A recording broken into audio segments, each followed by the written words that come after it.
I'm going to give you my 75 best pro tips to grow, make more money, gain more subscribers, and more on YouTube. This is going to be a very raw, unedited, fireside chat style video where honestly I have them all written down right here. And I have this cool notebook, by the way. Check it out. Yeah. And I'm just going to read them off one by one. Some of these are quick tips, and some of these are more things I'm going to go into more detail about. I've gotten a lot of comments and subscribers recently that have said, hey, Mark, we love what you're doing. We want to support you. We appreciate all these videos you're making and this unique journey we're following you along with. And I know a lot of people recently have subscribed to this channel mainly because they also want to be a YouTuber. I've been a full-time YouTuber for the past 10 years. Super grateful. I'm able to travel. If you think about it, sounds kind of weird to say, I work remotely, right? As a YouTuber, you can be anywhere you want. You're location independent. You work from home. There's so many benefits to being a YouTuber. And so for this video, I'm going to give you my 75 best pro tips. Some of these might apply to you more than others. Again, some of these might be more quick. Some of them might be a bit more long. But in general, these are the 75 things I really wish I knew before I got into YouTube. And the 75 things that I've learned from experience, not just reading it in a book or on a blog or seeing it on another YouTube video. These are the 75 things that I think are crucial to being a successful YouTuber. First off, kicking it off right away, start filming. First off, cheers. I'm going to have a little bit of coffee. First off, start filming, number one. That's the biggest thing to say to everybody. They did once, I heard this actually from a podcast. I think it was like a study or a thing they were mentioning that there was like a pottery class. You may have heard this, I'm not sure. I think it's from Alex Hormozy who said this. And the professor gave two different groups, Group A, Group B, one interesting assignment. Group A, he said, at the end of this week, I want you to make me one unbelievably high quality pot. Then he went to the second group, Group B, and he said, okay, for this week, I want you to make as many pots as possible. So basically quality versus quantity in a sense. But what they found at the end of this, or the professor found, is that Group B, even though he said just make as many as possible, ended up making a better pot than Group A at the end, or their last or final pot was better than Group A's just because repetition. The more videos you make, the better you're going to get. So the big thing I say to a lot of people on YouTube, I think a lot of people start out by being like, oh, I have to do this, I have to do this, I have to make sure this is ready. Just start filming. Just start filming. Number two, which kind of, some of these piggyback off each other, use your phone. I film all my videos with my iPhone, which is what I'm filming right now. Sometimes I do use my second camera, which is the DJI Osmo Pocket 3. But being honest, I still use my iPhone for everything. The phone in your pocket, the phone that you're maybe watching this on right now, is your best tool. Use it. I film everything in 4K 30 FPS, to be more specific. Use your phone. Number three, if you are going to get a microphone, I think the best starting microphone is the Blue Yeti. I will say one thing I noticed on YouTube is, in the beginning, I thought video was everything. It's YouTube. You're watching YouTube. But what I noticed, and a lot of other people have as well, is that actually audio is way bigger of a deal than you think. So if your audio sucks, I find people are more likely to click out of a video because of your audio, not because of poor video quality, which is kind of interesting. So if you are going to get a microphone, I suggest getting the Blue Yeti. This one, which is what I have, is the Shure MV7. Because being honest, the Shure MV7 is about $250, a bit more of a steeper microphone. If you want to get it, I mean, that's what I'm using right now. It's a phenomenal microphone if you do want to spend that money. But the Blue Yeti, I've seen it anywhere between as cheap as $60 to maybe $100, within that range, depending on when and where you buy it. Get the Blue Yeti. Number four, as a backup option, use your computer microphone. So I've actually found with my MacBook that sometimes if I like to pull up like a video recording software or an audio recording software or both, doesn't really matter, and I record using my MacBook Pro built-in microphone, it's actually sometimes better. If anything, I might even argue that on my MacBook right now, I have the 2021 MacBook, I think? I can't remember. I think it's the 2021 MacBook that I got with the M1 chip. I think that built-in microphone is actually better than the Blue Yeti. So there's sometimes I'm traveling, let's say I don't have this, I'll set my computer up kind of like off to the side from the camera and film, talk, and the audio from my built-in microphone on my MacBook can actually be pretty dang good. So if you're on a budget, but you have a computer, that's all you need. Number 5, get OBS. OBS is a free recording software when it comes to screen capturing your computer. So like if you do gaming videos, if you do music production tutorials, video production tutorials, anything where you're showing your computer, OBS is a free program. It is, in my opinion, one of the best free programs I've ever used. Number 6, long content. This is something I'm probably going to do. Some of these I'll do maybe individual videos about and go really in depth. But overall, long format content tends to do better on YouTube, just in general. That being said, make it as long as it have to. Don't ramble on. Don't just talk in circles for like 30 minutes for no reason. That's the main thing I will say. But overall, if you can, longer format content does do better. Number 7, this is something that I always ask myself is, would I watch it? Because I think sometimes I've had a lot of people hit me up about gaming videos. I've done some tutorials about gaming on this channel. And I've had some people be like, hey man, I just don't get it. I'm not getting any views in my gaming videos. And I'll ask them, would you watch your own gaming videos? Because I hate to say it, a lot of people just sit there, do this with their controller for, like say, an hour on whatever game. And I hate to say it, it's boring.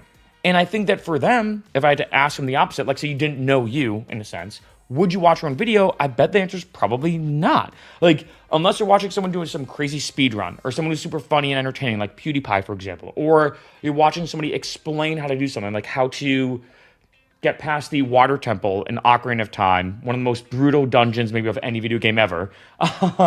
You're probably not going to watch someone just play a game who's not talking, not doing anything, right? So a big thing I ask myself is, would I watch this video? Would I watch this video that I'm making, even maybe before I film? Sometimes I sit down, I have this idea, and I'm like, you know what? Maybe it seems like a good idea in theory, but would I watch somebody else do this? Probably not, right? So number 8, keyword in a title. This comes down to SEO, but a big thing is, can you put a keyword in a title, which is called your primary keyword, if I'm getting more technical when it comes to SEO, because it's primary and secondary keywords. Can you use, like, say, a given keyword in your title that someone might be able to find, stumble upon, or get linked to that's related to the video? So if I do a video about Los Angeles, my targeted keyword would be something about Los Angeles in the title. If I'm doing a video about YouTube, of course, YouTube is my targeted keyword. I want to make sure that is in the title. Because yes, this is kind of a balance where on one end, when it comes to titling, you do want to make a very interesting title. If your title is YouTube tips, that's kind of boring. But if I do a title of like, you could never imagine how this is going to grow your videos, a bit more catchy, but I don't have the word YouTube in there just to help out the SEO a little bit, to get more hits on that video because it relates to YouTube. And when it comes to YouTube, and remember, Google owns YouTube as well, so this relates to Google as well, having something in your title holds a lot of weight because YouTube says, well, if this one keyword's in your title, that must really relate to what's in the video. So if you can, let's say you do a video about whatever, right? Make sure that is in your title as best as possible. So if I do a video about, like, say, like how to beat the water temple, okay, that makes sense. But I might even put how to beat the water temple in Zelda Ocarina of Time, because Zelda Ocarina of Time is really the true targeted keyword. Number 9, secondary keywords in the description. This basically means that in addition to, like, say, my main keyword, like, say, Zelda Ocarina of Time, I'm going to put in other things in the description that indirectly relate. So one thing I've noticed for me when it comes to gaming, actually, on my gaming videos, because I have a vlog, I have numerous different YouTube channels, in case you didn't know, and on my vlog channel, I do some gaming videos. And what I've noticed, one interesting thing about gaming, I'll give you like a little cool pro tip for my gamers out there, is the console plus games. So I'm going to put in the description, I'm going to show you how to unlock the water temple in Zelda Ocarina of Time. Ocarina of Time is one of the most popular Nintendo 64 games. And then I'll talk about other stuff, right? I've noticed a lot of people actually go on YouTube and just search Nintendo 64 games.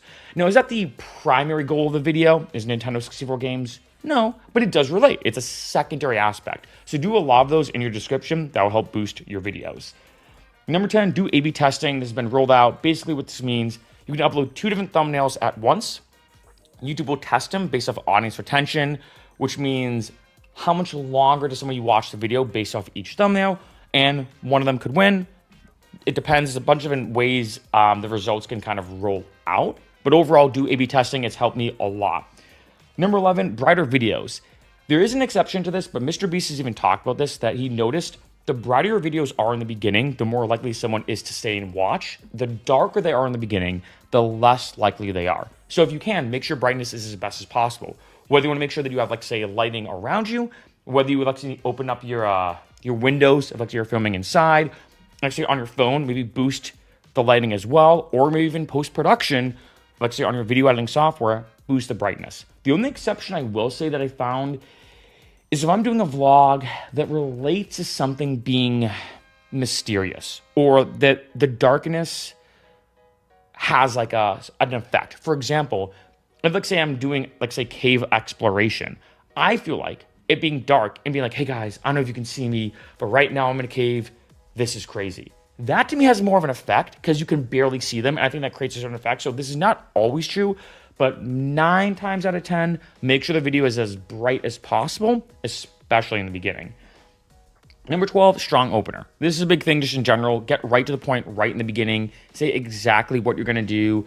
Don't be like, hey, what's up, everyone? So my name is Mark, and in this video, I find that getting right to the point helps. That doesn't mean you have to speed run it. It doesn't mean you have to like talk wicked fast. But I do think saying like, in this video, I'm going to talk about my 75 best pro tips when it comes to YouTube. That's a good intro. And then I might kind of back up a little bit. I might be like, hey guys, so here's my 75 best pro tips. In case you didn't know, my name is Mark. I have this channel trying to get $1 million on YouTube.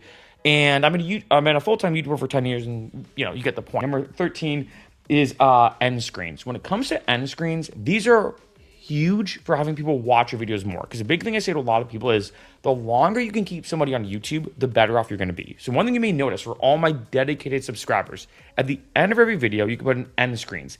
It's for the last 20 seconds. And I always do, I have 2 videos, which will appear at the end of this video. I'll have 2 videos appear like this. And what I usually do is I do most recent video, which means my last upload, or B, best for viewer. Usually I'll have those here, unless it's like a very related video I want to kind of attach it on. And what happens is, like someone watches one of your videos, it's about to end, and then the last 20 seconds, boom, new video pops up here. And I also like having 2 different options, so people can be like, yes to this one, no to this one, or vice versa. They click it, they keep watching your videos. Number 14, high RPM content. This has been a very reoccurring thing on this channel. I've talked about in a lot of videos. 1,000 views on YouTube are not created equal. So in some cases, you get between, I'd say on average, $3 to $5 for every 1,000 views on YouTube. Some niches, like Lyft, Uber, accounting, finance, insurance, other ones, pay a lot more. So let's say if you do have this option to make content about high RPM niches, you can even Google like high RPM content on YouTube. Definitely do so. Number 15, journey and progression. This is a big thing I asked a lot of, like, what should I make videos about? I don't know. And one thing I want to say, I actually just responded to a comment on this channel actually about this, is a quote from Gary Vaynerchuk, who said, don't create, document. So a big thing I suggest is, 1, start by just documenting your day. Be like, hey, I'm doing this, I'm doing this, I'm doing this. That's a good way to start, so at least you kind of get that ball rolling. A big thing I noticed on YouTube is people really like journey and progression videos. Like you're trying to achieve something. A thing I've noticed on my vlog channel, for example, is I actually just did this. I drew 2 paintings every day for 30 days. Here's how it happened. Or I tried learning a kickflip on a skateboard for 2 months. Here's how that happened. Or on this channel, and this channel, if anything, is actually a global or broad progression channel of, can you make $1 million on YouTube? These kind of journey progression videos, I think, show the ups and downs and the goods and bads of doing something. And it also, I think, allows people to connect with you personally, because they're like, okay, I'm following along this person with their journey to achieve whatever it is. Number 16, this is a very specific one. Again, some of these are very broad, some are more specific. Pan as slow as possible if you're doing a vlog. So one issue I had in the beginning when vlogging, and let's say doing a traveling vlog, is I take my camera like this and I go, because in my mind, I'm seeing the landscape, right? As weird as that is to say, and I'm going like this, and I remember looking back and it being like, wow, that was such a slow pan. But because, I know it sounds stupid, but this is important to understand for travelers, because someone's not there, they're trying to take in everything from the video. So what I suggest is, and I learned this as a tip for speaking, take your pan speed, half it, and then half it again. So I might go like this. Now in my mind, this speed is too slow. I'm like, this is crawling speed. But because you've never seen this landscape before, this view, whatever I'm looking at, you want to see every little bit of it and fully take it in. So for my traveling vloggers out there, definitely pan as slow as possible.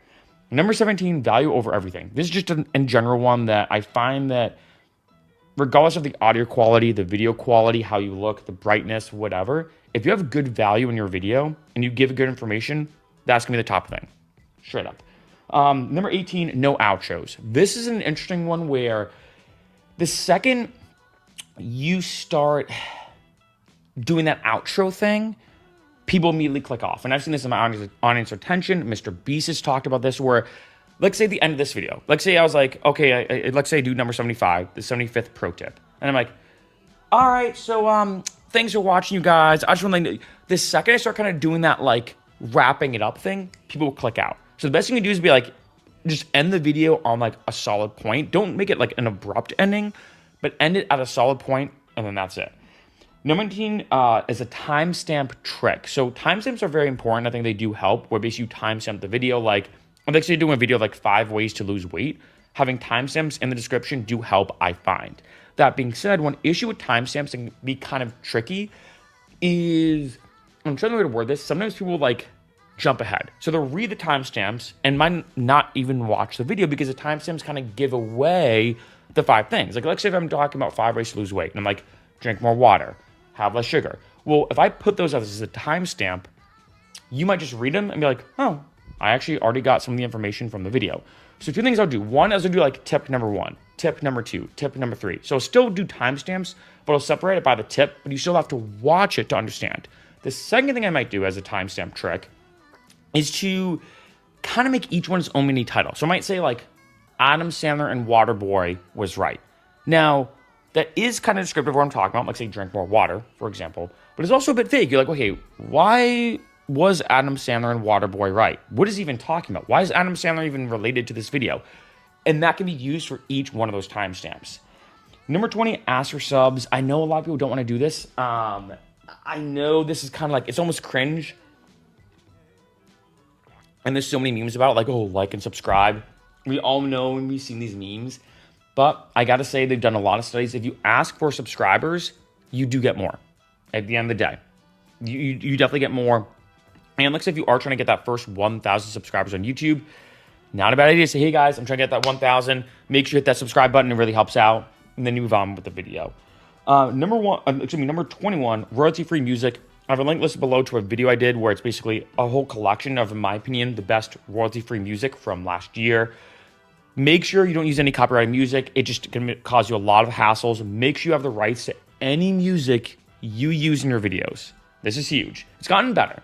I will say it's gotten better with YouTube with even more features, but just be careful. Number 22 is a subscriber watermark. So in your YouTube analytics and your YouTube studio, you can add a watermark that's going to be probably, I think, from your angle, I think here. So if you hover over it, it will be like a subscribe button. Make sure you do that. Have it exist for the entire video. It's going to allow you to get more subs because that way it's almost like a subtle way of a subscriber button being right there. And then that way, let's say if someone's watching the video, it's here in the bottom right-hand corner. They hover over it, they might click it and subscribe. Number 23 is playlists and put them in the description. It isn't a bad idea. Like say if you have different types of content, or like say you're doing different progressions, like say you're a gaming channel and you're doing different video games, to organize them by playlist and have them in the description. This I find it can really help a lot. If let's say like, hey, I'm doing an Ocarina of Time playthrough, in the description below I have the entire playlist, do all the videos, part 1, part 2, part 3, blah, blah, blah, of Ocarina of Time. Number 24, social media and description. This I find can help a lot because I do get a lot of DMs on Instagram. I've gotten more followers on Instagram, on Twitter or X now or whatever. I find this can help. It's never a bad idea to have a bigger social media following on other platforms, and it can kind of be like a cross promotion thing between like say YouTube and Instagram. So definitely post your social media links, your ads, all that kind of stuff in the description. Number 25 is affiliate links. I've already done some videos about this, but having affiliates can help a lot. What this means is if, let's say, I recommend the Blue Yeti, that microphone. If someone clicks my link and buys it, I get a commission from it. And this is kind of cool because if you think about it, one, kind of passive income. I mean, you're not necessarily like doing anything else. They click the link and they buy it. The second thing is that I'm doing a video about the Blue Yeti. Somebody's probably already getting ready to buy it. They're going to buy it anyway. So they're already, if anything, looking for a link to the Blue Yeti, and you can be that link. It's a win-win. Number 26, About Me. I find the About Me isn't this crazy important thing in terms of it's going to make or break your channel. But I do want to mention having a solid About Me on YouTube, I think can work wonders. Because I know for me, if I go to a channel, a lot of times I do read the About Me. I'm like, okay, like, I get this channel's doing X, Y, and Z, but what do they do? What are they about? And the About Me, of course, explains what the channel's about. And if anything, I might say, when it comes to About Me, not a bad idea to kind of explain who you are, what you do, but also the benefit of why someone should subscribe to you and watch more videos. So for example, on this channel, I can't remember actually what I put on About Me. I think my About Me and my description is actually the same because it's just easier. But like say on a channel about like say fitness, you could say, hey, follow my journey as I'm trying to lose 100 pounds, for example, right? So you can kind of talk about like how it benefits them by following along with what you're doing or why they should subscribe. Number 27, eyes and thumbnail. So they've done studies on this. If you can see the whites of someone's eyes in the thumbnail of the video, more likely to click on it. Pretty straightforward. Number 28, upload defaults. This is just a cool like logistical trick to make things easier that in your YouTube studio, what you can do is set upload defaults. So let's say every time you upload a video, in the description, your social media links are already there. Your mini taglines are already there. Your X, Y, and Z is already there. Just makes it easier to upload so you don't have to do this over and over again. Number 29, mid-roll ads. This is going to be a dedicated video I'm going to be doing, but do them. And I know everyone's like, what do you mean, Mark? Mid-roll ads are so annoying, but here's the thing, and this could be a very long thing to go into. So I will do a dedicated video about this. But to sum it up, one, I saw this Reddit post about this. It was super interesting because they did a study on this. One, having more mid-roll ads doesn't actually affect the audience retention. That's going to sound mind-blowing to a lot of people, but if anything, people are going to watch your videos the exact same amount of time, and you're going to make more money. Mid-roll ads, I hate to say it, are way more, I used to be against them, but they're way better than you think. And the second thing is for me personally, in case you're curious on this channel, I put a mid-roll ad in every 2 minutes. For this video, depending on how long it goes, we'll see. I might do every 3 minutes, so it's not too much, but I'll probably do every 2 minutes. That's my mid-roll ad strategy, in case you're curious, to be super transparent. Every 2 minutes on every video I upload, there could be an ad. Because remember, a mid-roll ad mark is not meaning an ad's going to appear. It's a suggestion for an ad to appear. And YouTube does a lot of testing where some people are more tolerant of ads, some people are less tolerant of ads. So definitely depends, definitely a subject for a different video.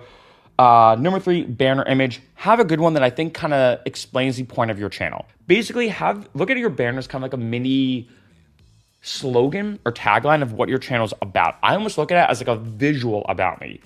Number 31, channel name. This is one, if like you're getting ready to start a channel, I find there's 3 types of channel names. One is just your name. So my main channel is Mark Vacero. That's my name. Kind of vague in the sense that if you don't know what a Mark Vacero is, right? Like as you can imagine, but one that sometimes I find is the easiest start is a channel is just your name, honestly. Second thing is a slogan, a tagline, something that doesn't mean anything, but you like the ring of it. So PewDiePie, if you think about it, it's kind of like, you're like, what do you mean PewDiePie? Mr. Beast. Like, those are very vague, but it's kind of like something to represent you. That's kind of like a company name, so to speak, right? And some people do like that because if you think about it, it doesn't pigeonhole you. Maybe it has a good ring to it. Like PewDiePie has a good ring to it. Mr. Beast has a pretty good ring to it, right? So that's not a bad approach either if you think of like a really creative name. And then the third thing, and this could kind of go pros and cons with the past one, is a channel name that is related to the thing that you're doing. And there's pros and cons to that. So for example, one channel I know of that I've watched a couple of their videos is Rideshare Professor. Now, if I had to ask you, what do you think the Rideshare Professor channel is about? Well, ride sharing, Uber, Lyft, etc. On one end, you immediately know what the channel's about. On the other end, it does kind of pigeonhole you, right? Like if the Rideshare Professor posted fitness videos, I would be thrown off. Granted, he only does Uber and Lyft content, but that's a good example of a channel where pros and cons to that channel name. So let's say if you have a channel that's only about one particular niche, you're never going to go away from that niche. Might not be a bad idea to kind of see if there's a way that someone can immediately know what that channel's about before they even click it or they even watch one of your videos. Number 32, re-SEO videos. This is something that I will do from time to time. I'll look back on like a really popular video. So let's say I do a video about Los Angeles nightlife. There's been some, actually that's a good example where we're looking back on that video like a few months later, and it turned out a lot of people actually didn't Google or search for Los Angeles nightlife. They actually looked for LA nightlife. So what I did, talking about the primary keyword, like I mentioned before earlier in this video, is went back to that video, went to the title, and as opposed to saying like, here's a crazy nightclub for some crazy Los Angeles nightlife. I put, here's a crazy nightclub for some crazy LA nightlife, because the video is going to do better, because I noticed more people found the video from LA nightlife, that keyword, than Los Angeles nightlife. And this could be a cool thing to do on like big videos. Like I remember seeing that for whatever reason, that more people searched for, talking about gaming, N64 games more than Nintendo 64 games, which kind of makes sense, I guess, you know? Granted, that's not always true, but just giving you like a good example. Number 33, don't buy subs. Just don't do it. Pretty straightforward. YouTube will probably catch you. They're going to be fake. Just do not buy subscribers. Number 34, audience retention check. This is something all the biggest YouTubers do. And what they do is they look back on their old videos. Mr. Beast has talked about this a lot. And you see, okay, like this one part of this video, people clicked out. Or you can look back at your videos, see this audience retention graph, and see dips. You're like, oh man, I did this. I rambled too long on this part. Or I did something, people clicked out. And in the future, you learn from that saying, okay, I'm not going to do this thing. I'm not going to ramble on as much. I'm not going to showcase this one thing. And this can allow you over time to have your audience retention get bigger and bigger, because now you know next time, okay, don't do this here. Don't do this here, because people are going to click out. Number 35, vidIQ. No affiliation with them. vidIQ is an unbelievable plugin. Does a lot of things, but one, I love their SEO. Their SEO on vidIQ is phenomenal for YouTube. But in addition, they have a lot of features. Just if you're a YouTuber and you're doing YouTube, get vidIQ. I think they do have a free one. I personally pay $10 a month for my thing. Super cheap. That's like literally one beer at the bar here in LA. Like, so just get vidIQ. Number 36 is what I call title phrases. These can do really well. If let's say you're doing a video about one particular thing, but you want to just make it more catchy. So let's say I'm doing a video about Catalina Island, which I've done, which is in a phenomenal spot. If you've never been, it's off the coast of Long Beach here in LA. And I have a couple of different phrases that I use. So one that I love that I've used all the time is I wish I knew. So that video about Catalina Island, as opposed to me saying Catalina Island pro tips, very boring. That video is titled 10 Things I Wish I Knew Before Going to Catalina Island. Great title. That's way more catchy, way more clickable. Another thing I like to use is you probably didn't know. I don't know why I like that phrase, but like something about like you probably kind of means like you might, but you also might not, right? So I could do like 5 pro tips in iMovie you probably didn't know, right? So there's ways I think to take your title and use that primary keyword like I mentioned before, but kind of twist it a little bit, kind of do some stuff to it to make it like really pop out. Number 37 is comments and posts, and especially polls. So there's a community tab where obviously make sure you respond to comments and all that kind of stuff. But when it comes to the community of YouTube, I find one underrated tool is the community tab itself. Not just the comments, which obviously you want to respond to comments. I don't think I wrote that down here, but kind of straightforward, like respond to comments. But on the community tab, you can post text-based things. Think of it almost like a tweet, kind of. But one thing that I've noticed that works wonders, which I'm actually going to do for this video, so a little kind of like a meta tip or kind of meta thing, is to post a video and do a poll. And what I find that does well about this is one, it encourages people to watch the video. It encourages them to watch it. But two, I find they're more likely to watch it and stay watching to answer that poll. So let's say they haven't watched the video yet. They might be like, yeah, you know what? He did 75 pro tips. Let me watch, see what the best one is. I do this a lot too, like say with my music. Sometimes I'll post my music and I'll say, hey, I just gotta know, what drop do you think is better? The first drop on the song or the second drop on the song? And what's good is one, sometimes it's interesting. I'm like, wait, they like the first drop better? I thought the second one was, okay, cool. But two, it forces them to have to listen to the song in order to provide that information to answer your poll. So a big thing I suggest to a lot of people, once you get that community tab on YouTube, any single time you post a video, do a poll. Be like, hey, I just did a video about playing Ocarina of Time. Could you beat it without a guide? Hey, I just posted a video about going to Catalina Island. Have you been there before? Right? So even if it's like a yes or no question, like have you ever ridden on a skateboard before? What was one that I did. And gets to work very, very well. Number 38 is channel keywords. On your YouTube studio, you can put in channel keywords. These are all these different keywords or phrases that relate to what your channel is about. Do it. Takes 2 seconds. I'm not gonna lie, it's questionable if it helps or not. But the way I look at it is, if YouTube has that feature still alive and running and kicking, it's only gonna help. Number 39 is not for kids. This is something you wanna do especially as your upload defaults, unless you make content for kids. But for most of you, I'm assuming you don't, to say, no, this content's never for kids. Make sure that's like an auto thing for every video you upload, unless it is for kids, right? So I just want to say that, but make sure that's a definite no. Number 40 is a pop socket. Kind of again, some of these are kind of random. On my iPhone case, I don't have it on me actually, but on my iPhone case, I have a pop socket. You can Google what that is. It's one of those things that like attaches and you can pop it out and allows you to hold your phone like this with the case on it.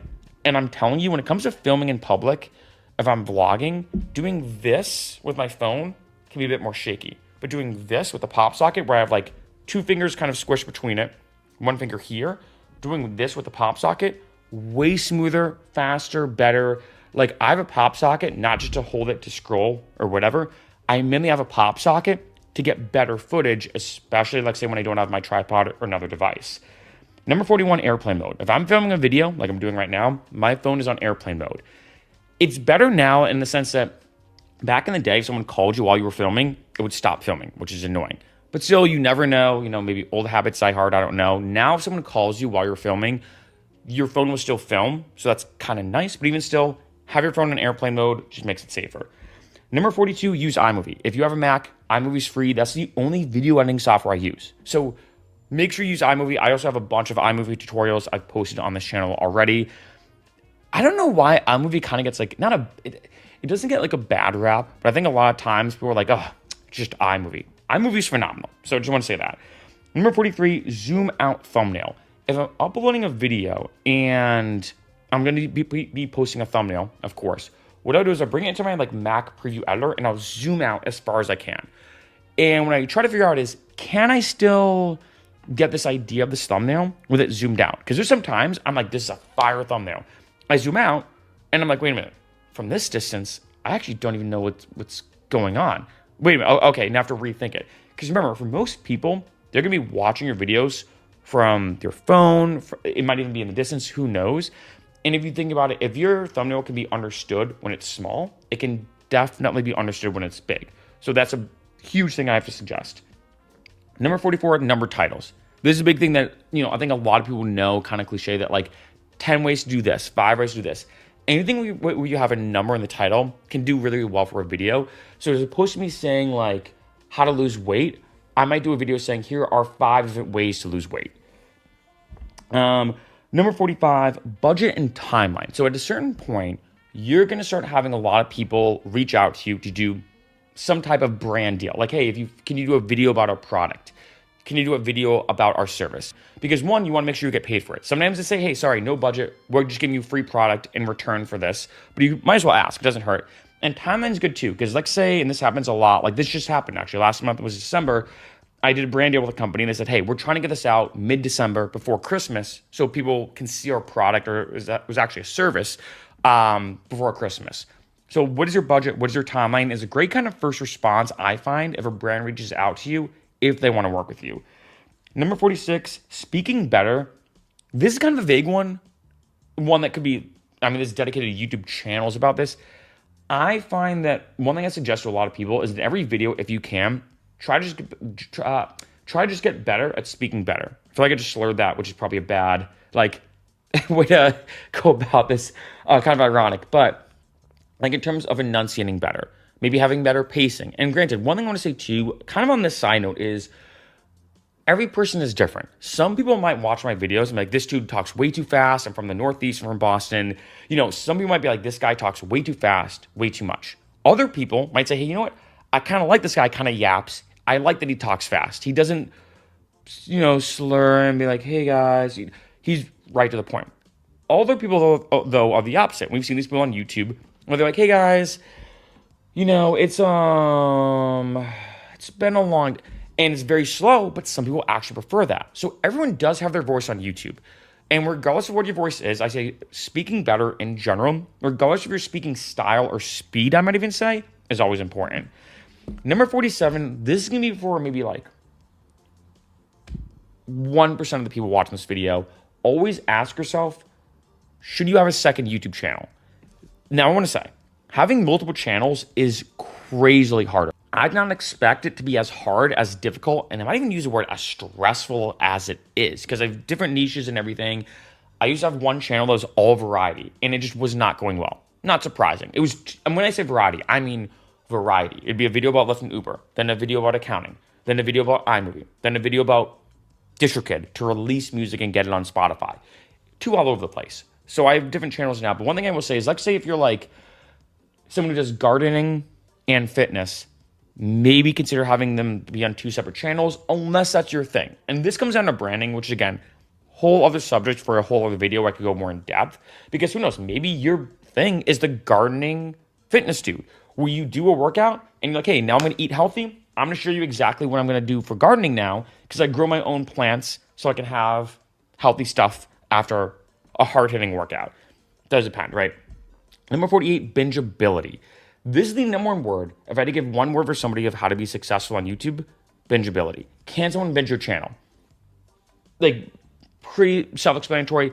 Can someone sit there and binge watch all of your videos? Number 49, vlog puzzle pieces. If I'm doing a vlog, like say when traveling, this is for my vloggers out there. And like say I'm doing a video about like a festival, if I'm doing a video about bar hopping, I don't know, whatever the case is, I look at each individual clip. Because as you can imagine, most vlogs, especially the ones that I do, are individual clips as each puzzle piece. And I also look, if this makes sense, as each puzzle piece to be trimmed as best as possible. And the way I go about trimming it is, if I'm trying to give you an argument, I know it sounds weird, but this makes sense in my head. If I'm arguing a point, how much of this puzzle piece, of this one little clip, do I need to show you to prove that point? So like if I'm doing a video about like, say like this coffee mug, for example, I'll have my thing, right, my iPhone, because I use my iPhone for everything, and I might pan like that. That's my typical pan. Like if I'm having a beer or like say this coffee, right, I might go like this, pan, boom. Now at that point, right when I start zooming out, you got the point. Oh, he's drinking coffee. So what I try to do is make each individual puzzle piece, once that point is made, is if I'm trying to argue it, once that point is made, go to the next one. Because one issue I had back when I used to vlog is I'd go like this, I'd hover, and then in post, I'd leave it on too long. And then what happened is, you're kind of like, all right, it's a coffee. And even if it's 1 second too long, you'd be surprised how much that can do, especially for your attention. When they're like, all right, it's a coffee. What's okay, like, is there any other thing that's going to happen? You know, so like, I find doing that helps a lot. And having that mentality, if you are a vlogger, with a lot of like little clips.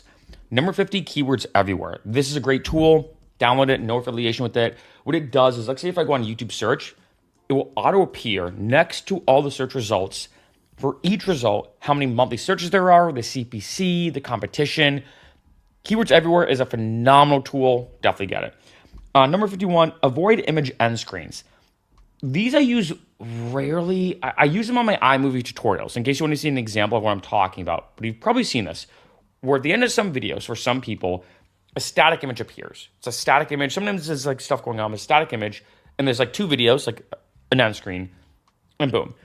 Every time I've done these, the audience attention, as you can imagine, drops off. Because once it just shows 20 seconds of nothing, of just an image with two different video options, I find it never does well. So a big pro tip I've kind of learned, like I mentioned a bit earlier, is I'll make sure that if I can, regardless of the video, to have my end screen be me talking. So as I'm talking, two videos will appear here, and then that's how this video is going to end, for example. As was a static image, I find people immediately click out. And if anything, and I don't know why, I find people might be less likely to watch another video because it's a static image, two options, and you're like, oh, okay. But if I'm still talking and two videos appear here, you might be like, all right, maybe I could watch another video because you're still watching and engaging. Once that image appears, it's almost non-engagement, right? Number 52, 2 videos per end screen. I find that I used to experiment with 4 because you can do 4 if you want. Too many, I find. I find 2 is the way to go. That way someone's like, all right, I have 2. They're 2 right here, not down here. I find up here is better. And they can choose this one or this one. 2 different options, because the more options they have, and this has been shown in a lot of studies, if let's say there's like 4 different videos, I'm gonna be like, oh, well, there's a lot of videos popping up. There's a lot on the screen. And then they're like, well, I don't know, like this, I don't know. I'm just gonna watch something else. I'm just gonna X out. But 2, very easy. Do I want this one or do I want this one? Number 53, subscribers lost in the analytics. So in YouTube Studio, in the analytics section, you can pull up a tab that shows how many subscribers you've gained. Very, very common. but also you can see how many subscribers you've lost. I kind of like looking at lost as well, just out of curiosity. Because let's say I'm doing a bunch of videos and I upload one video. And then let's say I go back, I look in the past week, and I notice that one video I uploaded, for whatever reason, lost me 10 subscribers. That tells me something. Is this video too off-brand? Was this video boring? Did someone expect something in this video? Like, whatever the case is, this video did not perform well. And I think people forget. Of course, you want to gain, let's say, 1,000 subscribers and 4,000 public watch hours to get monetized on YouTube or be in the YouTube Partner Program. But you can also lose subscribers. And if, let's say, you upload a video and you see that for whatever reason, one video you uploaded, like, a lot of people left, that is a huge sign that for whatever reason, that video, whether it was the title itself, and this happened to me, or even the video itself, whatever the reason is, people left. So just something to keep in mind. Number 54, channels your audience watches. This is a cool feature in the YouTube analytics as well. There's a lot of stuff to YouTube analytics. Maybe I'll do a video about that in the future. But you can see other channels your viewers watch. And this is just kind of cool to see. Because you're like, okay, what are the other channels that are similar to the one that I have that I can see that other people are doing? Are there any commonalities? Can I maybe study his videos and maybe learn from him? Right? This is kind of a cool way to go about that. On that note, number 55 is popular videos. This is a cool pro tip on similar channels. So let's say I go on Buck Living, my channel, and I see one of the common channels is Ride Your Professor. What I can do is go to Ride Your Professor, organize by most popular videos, and see, okay, I don't want to copy him. I don't want to be a copycat. But what videos did really well on his channel? What videos have done really well on those similar channels? And then, is there any way I can replicate it in some way, shape, or form? So one thing I noticed, for example, in the Lyft and Uber world, is people loved videos that were long with a big number related to pro tips to make more money driving for Uber and Lyft. So then I did a video, which is still one of my most successful ones, called 25 Pro Tips for New Uber and Lyft Drivers. That video did well because I realized, okay, when studying all these similar channels, and not only that, but, point 54 being channels your audience watches, but going deeper, point 55 popular videos, I noticed that on all those channels, some of the most popular videos were pro tip videos that were like 50 pro tips to make more money. And of course, you don't want to just copy, like obviously make it your own, all that kind of stuff. Like everything that I've done on my Uber and Lyft YouTube channel has been from me being a former Uber and Lyft driver. But this is a way to kind of get some ideas, I find. And as you can imagine, if it's a very popular video on their channel, that's saying something. Number 56, this is a big one. It's kind of annoying. Double check on A/B results. So A/B testing lasts for 2 weeks. And what I hate YouTube does. I'm hoping this changes. But the end of it, you can have a few different things. One is not enough evidence. I'm trying to word this the best way. So let's say you test two different thumbnails on A/B testing. First thing is not enough evidence, where you just see there's nothing there, like we have no idea. Second is it just picks one. If YouTube has enough evidence they feel that, like say, one thumbnail is significantly better than another, it will automatically show that thumbnail and start using it. That's kind of the second option. The third one, though, which is really annoying, is it does get the amount. So it does it by a percentage. It gets the amount, but it still is a little unsure. So for example, and this happens a lot, let's say if it's close. Let's say I post two thumbnails, and this happens all the time. I mean, all the time. And let's say one thumbnail has 45%, the other thumbnail has 55%. So obviously, 55% is the winner. Obviously, it's a higher number. But in YouTube's eyes, it might say, hey, you know what? It's still so close. We don't want to say that thumbnail B was better. We don't know which one to pick. All we're going to say is, we don't know, but here are the percentages.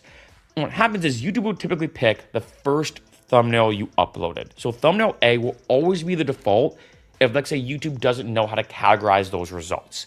So a big thing I suggest is after, let's say, a couple weeks, if, let's say, the thumbnail results have not been finished or concluded, or let's say there's an issue, go back and look at them. I do this all the time. I'll go back and look, and sometimes I'm like, wait a minute. Thumbnail B had 55%. Thumbnail A had 45%. 55 is higher than 45. Why not auto-select the higher number? YouTube doesn't do that because YouTube says, even though we know it's a higher number, if we don't feel confident in picking it, we're not going to pick it. So then I'll manually go back and click the higher number. Kind of annoying. I think YouTube might change this, but just something to be aware of. Oh, okay, 57. Truth about niches. This is a whole video I'm planning on doing. A lot of these are going to be like fully dedicated videos, so I am kind of scraping the surface here. Here's the best thing I can suggest. The niche of your channel isn't about the content. It's about what your subscribers are going to expect. Let me repeat that again. The niche of your channel isn't about the content, the type, the genre. It's about what are your subscribers going to expect. I think the best example of this, and one of the purest ones, huge fan of hers, is Swell Entertainment. Definitely check her out and you'll see what I mean. All her videos are her sitting, doing a monologue style format, kind of like this. Some jump cuts, some voiceovers, but she talks about different things. She's talked about 23andMe. She's talked about, let's say, the boxing matches that have happened. She's talked about movie premieres. She's talked about festivals. She's even talked about YouTube. And if you think about it, she has no niche. Boxing, YouTube, 23andMe, a movie, all random. But her subscribers always know what to expect. It's her sitting in front, talking to you, and talking about this one particular topic and her viewpoints on it. And that's a huge thing I suggest, because I think niching down is one of the best things you can do in the beginning on YouTube. It is. But it isn't the full story. Because, for example, I noticed this on my channel. Let's say I go out and I do a video of me partying in a Las Vegas nightclub, which I've done. And let's say I do a vlog video. This is important, a vlog video. Let's say I go out and I'm like, hey guys, here's like a vlog of this nightclub and I'm partying and I'm showing all the shots. That's one thing. But then let's see, I talk about like 5, I don't know, pro tips when going to Las Vegas. And I'm sitting here and talking, like, number 1, do X, Y, and I do these 5 pro tips about Las Vegas. You'd be surprised. In most people's eyes, it's all about Vegas, right? It's all about Vegas. Of course, they're all going to be the same. You'd be surprised that, or maybe not, the people that watch this video about a Vegas vlog might not care at all about this video. They're like, wait a minute, I don't want to watch information. I want to see what it's like to be at that nightclub. Or vice versa. Some people might say, hey, I want to hear information about Vegas. I don't want to watch you party and drink and get drunk at a nightclub. I want to hear information. So even though the niche may be Las Vegas, if anything, those 2 videos would conflict more than Swell Entertainment, talking, like, say, about YouTube, then boxing, then this one film, because viewers know exactly what to expect. This is a big thing to always keep in mind. And granted, you could argue this till the cows come home, but basically, always ask yourself, is my subscribers going to be thrown off by the next video I'm going to upload? Is this what they're going to expect? Sometimes it's not related to niche. Swell Entertainment, again, is a perfect example of this. Number 58, above typical intros. In your YouTube Studio Analytics, you can see above typical intros. You can see the videos where the beginning of it, people stuck around way longer. This is another big pro tip, because you may notice, like, wait a minute, if I say, hey, what's up, guys? For today, I'm going to talk about fitness. It might do okay. But if you say, here are 5 ways to lose weight, we're going to talk, and then you start going, maybe that does better. And what that tells you is, okay, as opposed to having an intro of, let's talk about fitness, let me just explain the video and then maybe back up a bit, right? I'm just giving you an example, but this is a good way to see, like, okay, which of your videos in the beginning hooks people the quickest? And then ask yourself why. What's the commonality? What's the common thread that keeps people engaged in the beginning of the video? Because remember, there's some statistic, and I can't remember what it is, so don't quote me on this, but it's something along the lines of, like, if someone sticks around within the first 15 seconds of a video, they're way more likely to watch the rest of it. Something like that. There's something like that the first, like, 15, 20 seconds, maybe even 10 or 5, I don't know. There's a certain thing that in the beginning of that video, the intro really can be a make or break. Big, big, big time. Number 59, bring them into your world. I've talked about this before as a big pro tip to get more subscribers, that ask yourself, is there any way I can give more information that makes it more connected to me? So I use this example where, let's say I'm doing a fitness video, and let's say doing a bodyweight workout in a hotel room. I could say something like, hey guys, let's say I'm working out. I might say something like, hey, it's a good workout. Like right now I'm actually getting ready to do a DJ gig tonight and I'm touring. But remember, even when I'm touring, even when I'm traveling and I'm getting ready for a gig, I still want to do a workout because it's helpful for me. And then I keep working out. Now, do I have to say that? No, but it now kind of attaches you to that. You're like, oh, okay, so this guy that I'm watching for, just for fitness, just for this bodyweight workout, he also is a DJ.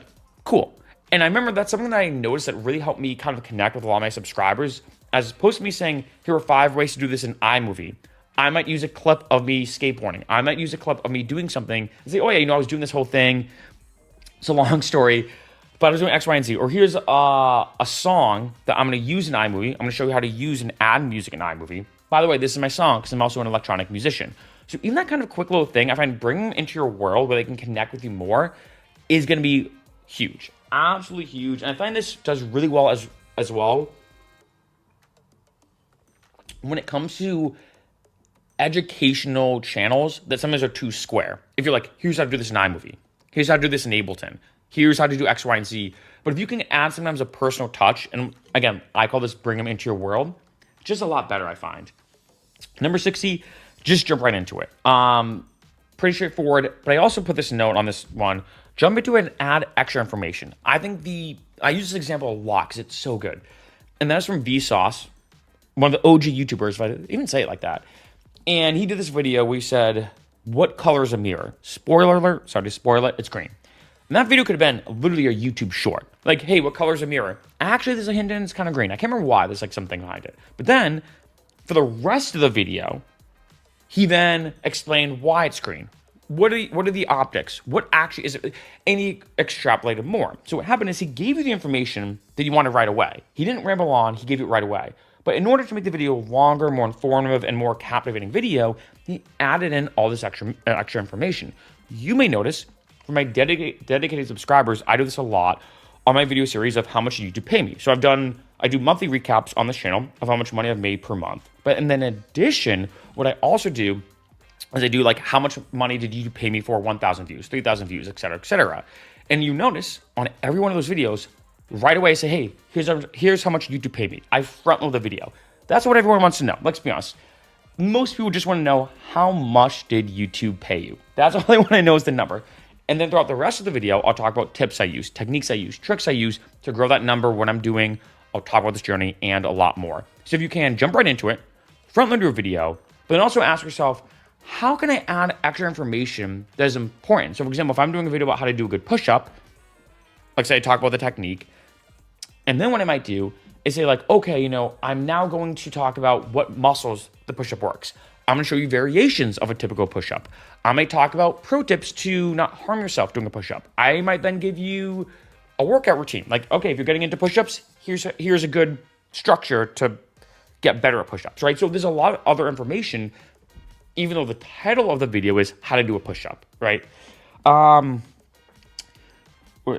61, this is an interesting one. I put slower and faster. What I mean is, I think Sam Sulek is a good example of this. I like to use examples in a lot of my videos if you want to check out his channel, where people sometimes have called this the beastification of YouTube, that over time, things got faster. Like, you're like, hey, what's up, guys? We're going to do this. And it's so fast. And it's like crazy jump cuts, almost like aggressive ADD.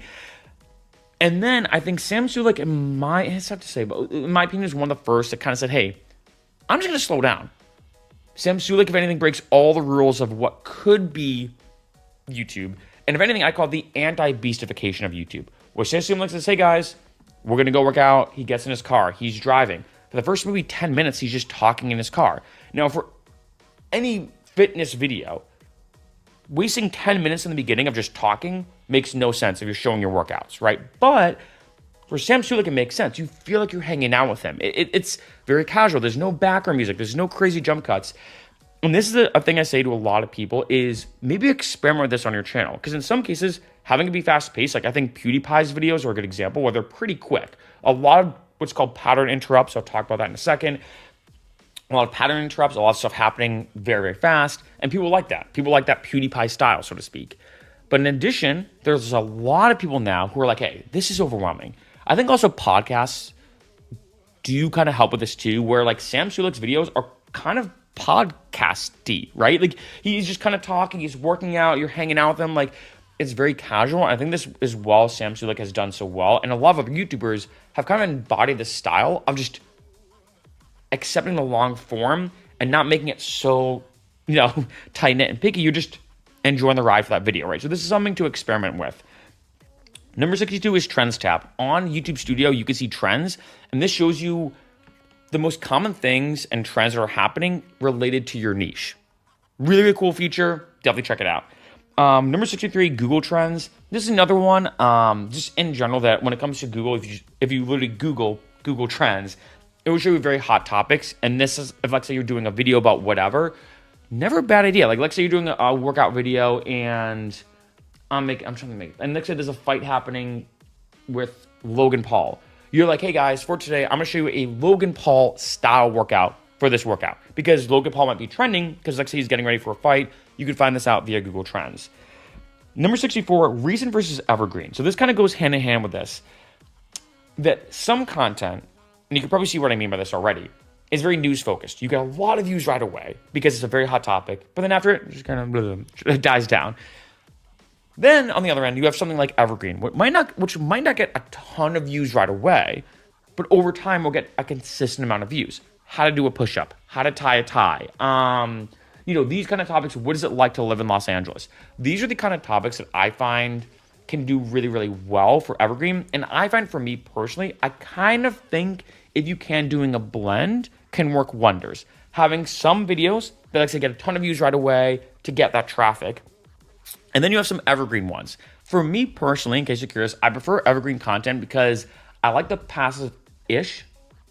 I stress the word passive-ish nature of YouTube. I've already talked about, is YouTube a passive platform, or can you make passive income on YouTube? And when it comes to the passive-ish nature on YouTube, it really does exist with evergreen content. People will always want to know, how do you tie a tie? People always want to know, how do you do this in Ableton? How do you do that? And although those videos might not get you like a ton of views, money, and everything right away, those are the ones that over time will consistently get you, maybe every week, every day, every month, tough to say, that money, right? So I find I almost look at it as well when it comes to like recent videos versus evergreen as money now, or like views now or whatever, versus consistent views over time later on, if that makes sense.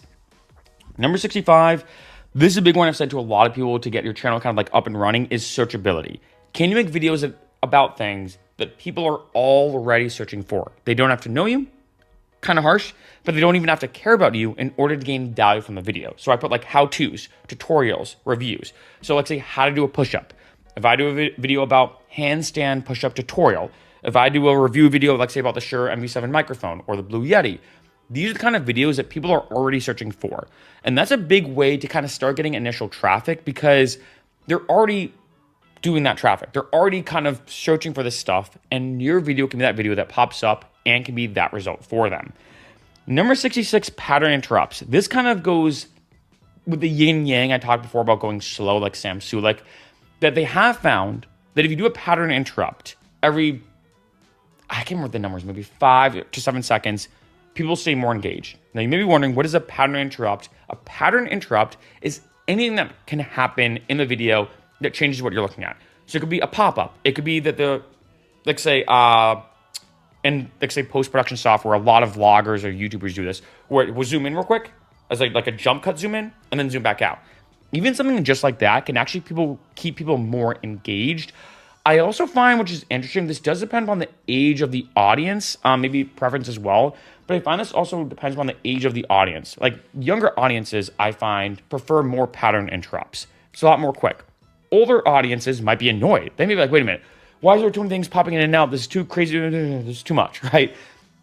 So it does depend, but do experiment with that, because in some cases, maybe a pattern interrupt every 10 or 20 seconds of something pop up, a new piece of information, might do better than one every 5 seconds, or maybe vice versa.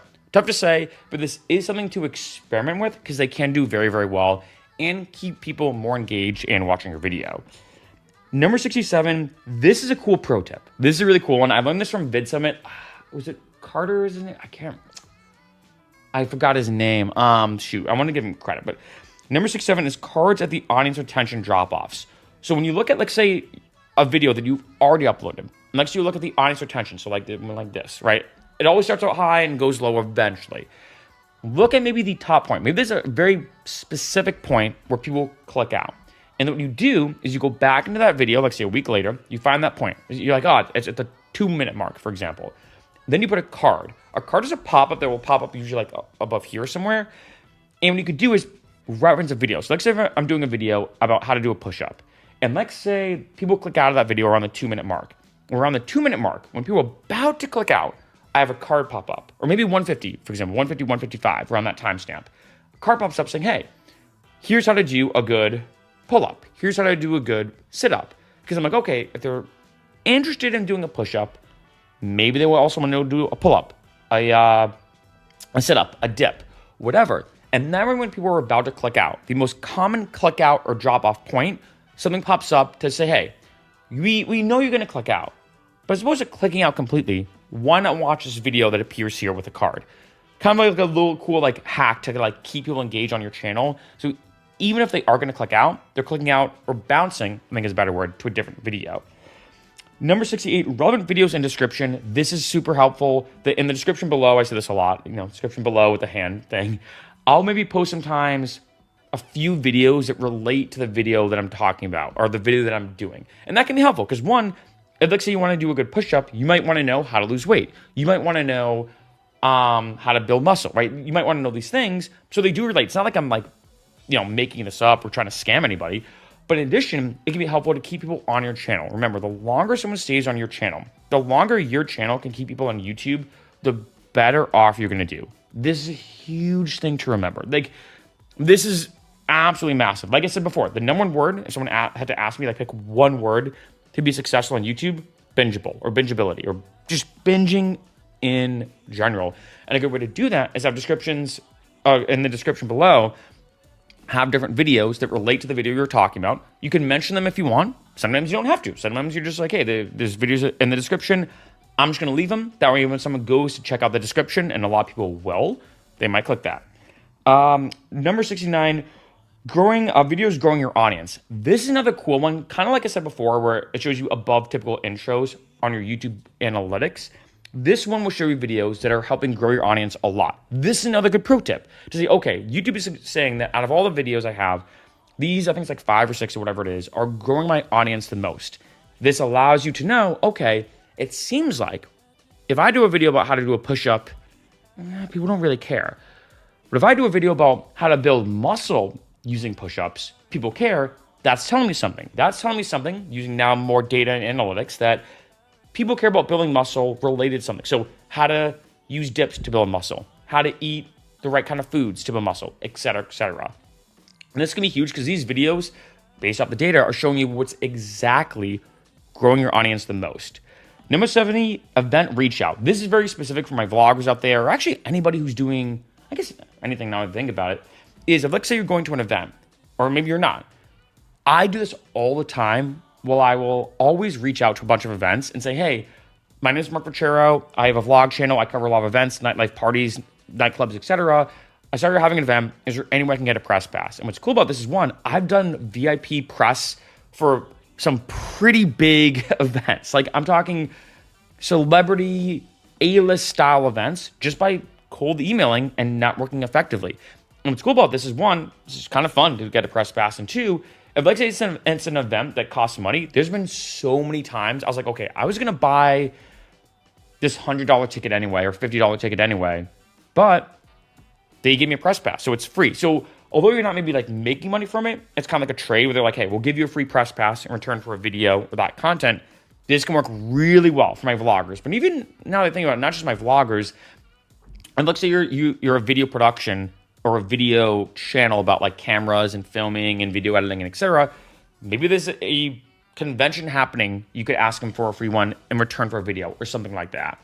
Number 71, less words in thumbnail. This is an issue that I used to have a lot, where I put so many words in the thumbnail. So I used to do this, and so cringe looking back, copy and paste whatever my title was and put it in the thumbnail. It would just be like this, sometimes like this wicked big sentence. They have found in studies a few words does work wonders. I almost look at, as a cool pro tip, like the thumbnail as a second title. So for example, I might be like, I'm trying to think like a good example of this. Like, I might be like, the best way to lose weight. And then in the thumbnail, as part of the wording, I might say like, it's actually not water, or you won't believe this, or I might be like, sugar's actually okay. Now that may be an interesting thing because you're like, wait, best way to lose weight, okay, but sugar's okay. Or I might say, actually probably more reference, I might say like, fat is okay, or something like that, where you're like, wait a minute. So now it's almost kind of this like great title, but also the words I might use sometimes, it does depend. This is why A/B testing can be helpful. The words I might use might be more like a second title or a second hook to be like, wait, what do you mean fat's okay? I thought fats are bad, right? Et cetera, et cetera. Number 72, yearly posts and dated ones. These are ones that are kind of similar to the news thing like I talked about, but they can be kind of quasi-evergreen as well. It's kind of interesting where every year I will post videos related to that year. So for example, being honest, I did one just recently, an iMovie tutorial for 2025. I'll post a video like, can you monetize gameplay on YouTube in 2025? How to get a ride with Uber in 2025. These videos do really, really well. I find anything with the year in the description, in the title and also the description as well, do really well because it adds a relevancy. Now, granted, 5 years from now, will anyone ever search, here's how to find or order an Uber in 2025? Will people search for that in 2030? No.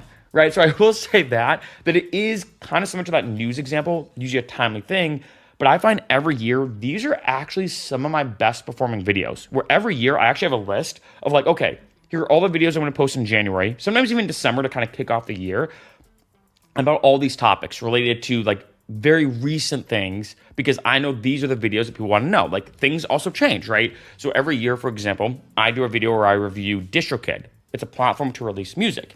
Every year, I think I've done it the past like 7 years, because every year there's a couple different changes. Music distribution changes a lot. It's a very fast moving, I don't call it feel, but the techniques and a lot of things going on, the intricacies of releasing music change a lot. So every year I review DistroKid, but I also talk about new updated things that you definitely need to know. Number 73, reaction videos. I'm going to do a dedicated video about this. I have found that some of my reaction videos have done very well. And I know this is a debated thing on YouTube. I know this is a very debated thing, like are reaction videos good or not? I find the general consensus, which is interesting, is a lot of people don't like reaction videos, but I kind of get it. Because I think like, I don't know, it's tough to say, like 75% of reaction videos are usually boring. People are like, cool, whoa, oh, that's crazy. And then that's it, right? However, can you do a reaction video where almost like piggybacks you off what someone else is doing? Can you do a reaction video that adds more context? I think a great example of this to me is speedrunning, especially because one, there's a lot of things in speedrunning that you don't even know, like so you don't know that game. Even if you do, you might not know. But two, a lot of speedrunners when speedrunning don't talk that much. I mean, they might, but as you can imagine, if let's say you're on a world record pace, you're not going to be trying to talk at the same time. You're going to be completely shut up, try and really focus on what you're doing and what's going on. So I've seen a lot of really cool reaction videos where they'll be reacting to what someone's doing. They're like, hey, it looks like he just hit this block, but actually what he did is X, Y, and Z. And as they're reacting to it, they're kind of explaining what they're doing in real time. That's just one example. Like say if I do a reaction video about, say, someone doing parkour and I talk about different moves and talk about like all this kind of stuff. So I find reaction videos, I do want to mention this, can actually be a really good way to grow a following. I think they can actually be really, really good. But I think it can be a very tricky, it can be a slippery slope because you don't want your reaction videos to add nothing to the original video. And I think that is the biggest thing, is what I'm doing, and I've done this, I've thought about this before as someone who's reacting to something, is my reaction video adding a lot more extra that people would want to go out of their way to watch me react to whatever they're doing. Whether I'm providing educational information, sometimes it's me just making jokes, sometimes it's me just kind of reacting to it in like a funny way that people are like, oh, it's entertaining to see somebody react to it. There's a lot to it, but in general, I think reaction videos do have their place. And let's say if you do think you're somebody who can react well and add extra information, not a bad idea. Number 74, this is a funny one, like your own videos. I've done this since I started doing YouTube. I look at it as kind of like I talked about before, would you watch your own video? Was that point number 7? I look at it as if I don't like my videos, no one else is going to, right? Was that quote from, I think, Romeo and Juliet? Like, I will not trust a chef who doesn't lick their own fingers. That's kind of my mentality with this number 74. So when I upload a video, I usually upload it as unlisted, little cool pro tip, because I find public, like say something goes wrong, private sounds too like locked. So I kind of like uploading every one of my videos as unlisted first.